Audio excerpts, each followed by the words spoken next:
안녕하십니까.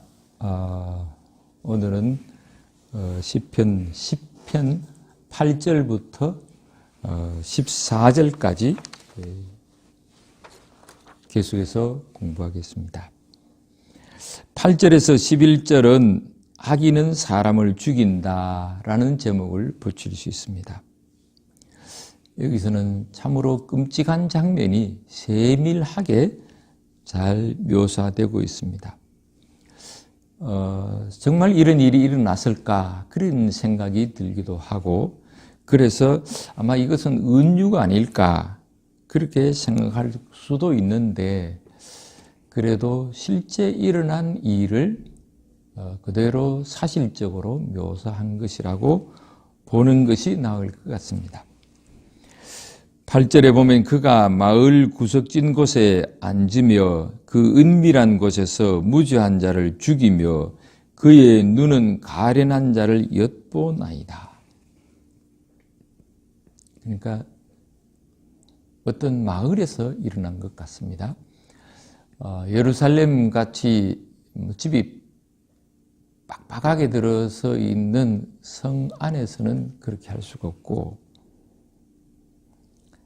성곽이 없는 농촌 마을에서 일어나는 일을 세밀하게 묘사하는 것 같습니다.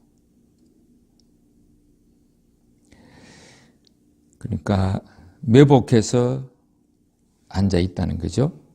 9절에 사자가 자기의 굴에 엎드림같이 그가 은밀한 곳에 엎드려 가련한 자를 잡으려고 기다리며 자기 그물을 끌어당겨 가련한 자를 잡나이다. 엎드린다는 말이 두 번이나 나왔습니다. 칼빈은 악인은 겸손하고 예의 바른 척 하다가 결정적인 때에 본색을 드러낸다, 그런 뜻으로 봅니다. 그물이라고 하는 도구가 나오는데 9편 15절에도 나오고 25편 15절, 31편 4절 등에 계속해서 자주 나타납니다. 악인은 사냥꾼입니다. 그물을 악인이 의인 잡는 데 쓰는 경우들은 많이 나오지만은 의인이 악인을 잡는 데 그물을 쓴다는 이야기는 한 번도 없습니다. 결국 악인이 가련한 사람을 잡기 위해서 그물을 쓰는데, 여기 본문에서는 기어코 가련한 자를 그물로 잡아버렸다는 거죠.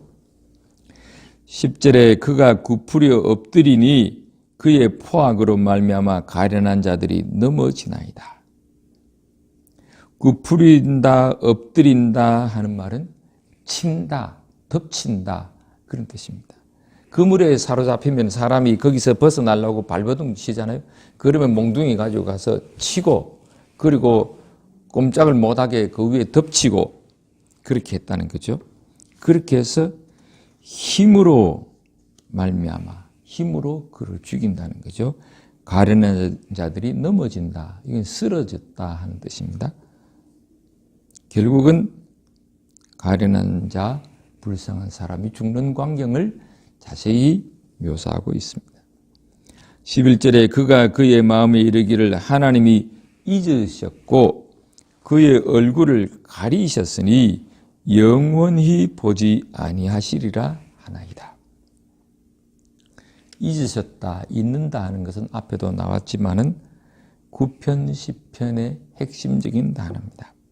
그리고 11절에 이제 다시 나왔는데, 하나님은 잊지 않고 다 보고 계신데, 그런데 악인은 스스로 생각하기를 하나님을 잊어버리셨다.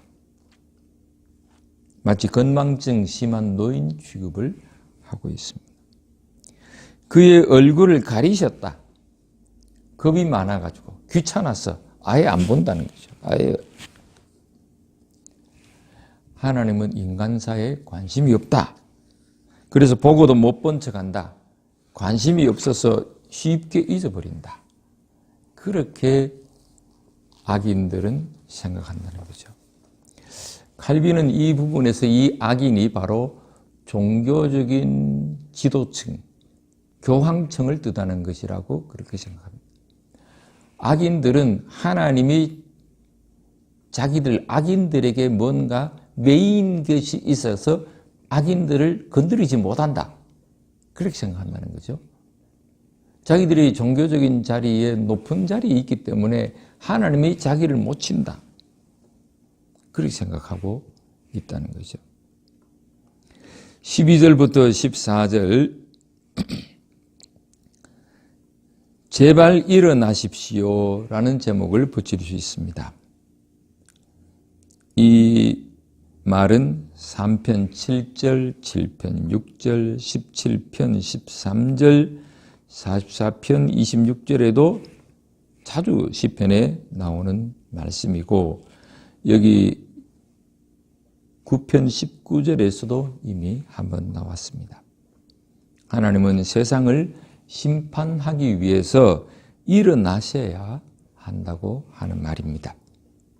12절에 여호와여 일어나옵소서 하나님이여 손을 두옵소서 가난한 자들을 잊지 마옵소서.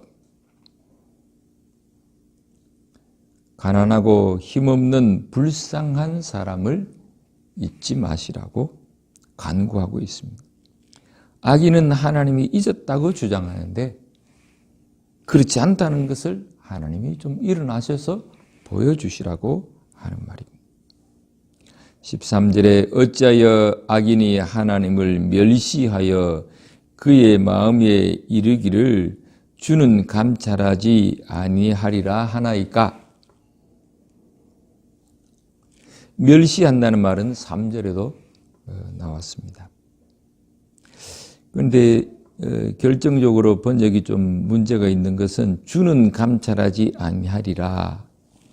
이거 주 하는 게 3인칭으로 나왔는데 실제로는 원문에서 2인칭입니다. 당신은 하나님을 아예 가리키면서 당신은 찾아낼 수 없어. 그렇게 말한다는 거죠. 얼마나 하나님을 업신여기면은 그렇게 하는 거냐 말이죠.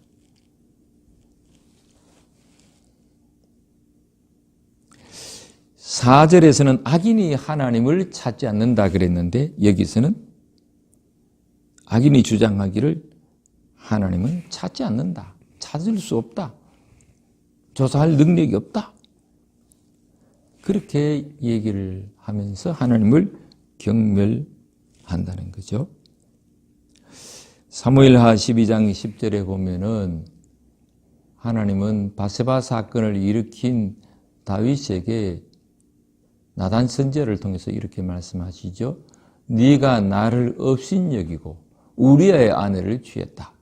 그런 말씀입니다. 네가 나를 업신여기고 그건 바세바를 업신여긴 것도 아니고 우리아를 업신여긴 것도 아니고 나를 하나님을 업신여긴 거라고 하나님 그렇게 말씀하십니다. 우리 모든 악은 하나님을 겨냥한 것이니까 우리들이 조심해야 되죠.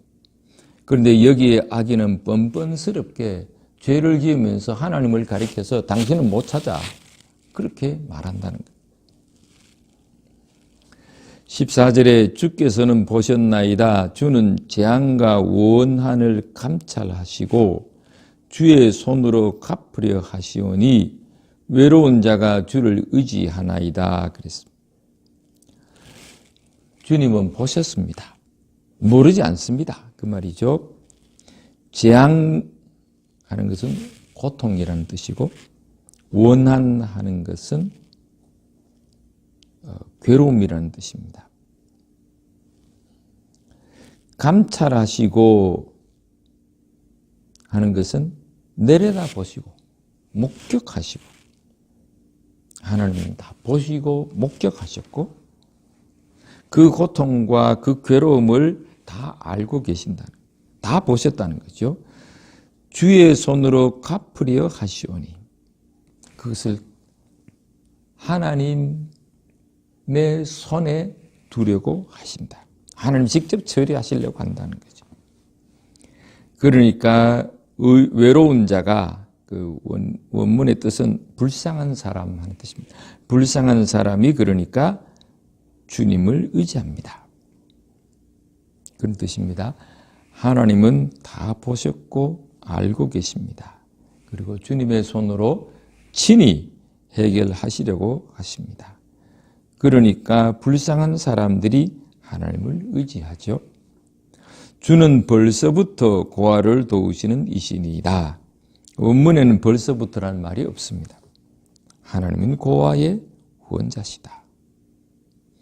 하나님은 늘 고아와 과부와 나그네를 불쌍히 여기고 도와주라고 그랬고, 신명기에 가서는 고아, 과부, 나그네에다 레위인까지 더 집어넣어 가지고 그 네 계급을 늘 보살피라고 끊임없이 강조하셨습니다. 오늘은 여기까지 하겠습니다. 고맙습니다.